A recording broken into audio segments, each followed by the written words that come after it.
সম্মানিত দেশবাসী ও মুক্তিকামী ছাত্র জনতা, শহীদের রক্তের বিনিময়ে ছাত্র নাগরিকের অভ্যুত্থানের মাধ্যমে আমরা যেই ফ্যাসিস্ট হাসিনার পতন ঘটিয়েছি এবং একটি নতুন বাংলাদেশের আকাঙ্ক্ষা করছি, তাকে নস্যাৎ করতে বিভিন্ন শক্তি ইতিমধ্যে তৎপর হয়েছে এবং নানা ধরনের ষড়যন্ত্র এবং পরিকল্পনা করা হচ্ছে।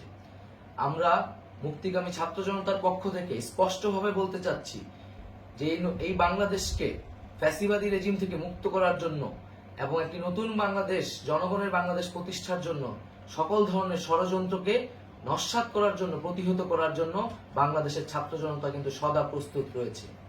আমরা দেখতে পাচ্ছি নানান জায়গায় লুটপাট, সহিংসতা এবং সাম্প্রদায়িক হামলার মতো ন্যাক্কারজনক ঘটনা ঘটছে। আমরা এর তীব্র নিন্দা জানাচ্ছি এবং আমরা মুক্তিকামী ছাত্র জনতার প্রতি আহ্বান জানাচ্ছি যে এই ধরনের ঘটনাকে প্রতিহত করার জন্য আমাদেরকে প্রস্তুত থাকতে হবে, আমাদেরকে দায়িত্ব নিতে হবে। কেউ যাতে এই আন্দোলনকে নস্যাৎ করার জন্য এই ধরনের ঘটনা ঘটানোর সুযোগ না পায়, সেদিকে আমাদের সদা সতর্ক থাকতে হবে।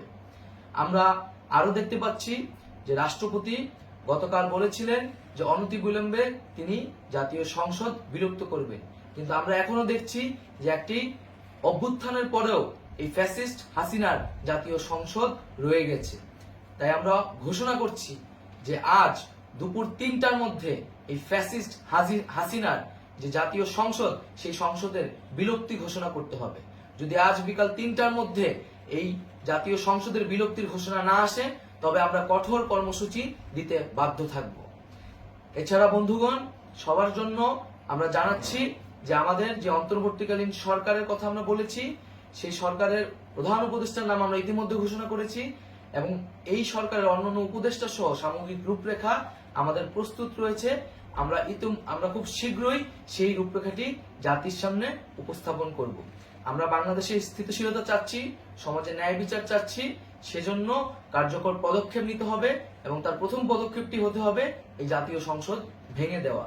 এবং সবার প্রতি আহ্বান থাকবে, আপনারা শান্তিপূর্ণভাবে অবস্থান রাখুন, শান্তিপূর্ণভাবে এবং অহিংসভাবে এবং সকল পরিকল্পনাকে, ষড়যন্ত্রকে নস্যাৎ করার জন্য সদা সতর্ক থাকুন।